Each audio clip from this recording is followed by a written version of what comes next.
mapapaya sila pagka si Manny ang champion pinanalo nila eh. Kaya okay na siguro draw. Next time siguro, laban ulit. Gerardo Fresno.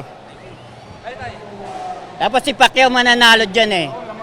Naabutan si Pacquiao sa 11 rounds saka 12 rounds. Pacquiao. Kaya dyan. Lito, Toledo.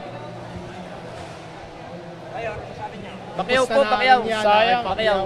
Puso Yung namin draw. sa'yo, Pacquiao. Sayang yung draw, 56 odds. Wala, kaya pa sana isa. Kaya pa isang laban, Pacquiao. Kaya pa yung mali yan. Kayang-kaya naman, kaso talagang laban sa Amerika, iba talaga pag nandun eh. Kaya mayroon pa naman rematch yan, kaya-kaya pa yan. Bata pa eh. Thank you. Go, Pacquiao! I think a draw is crazy. Pacquiao should have won.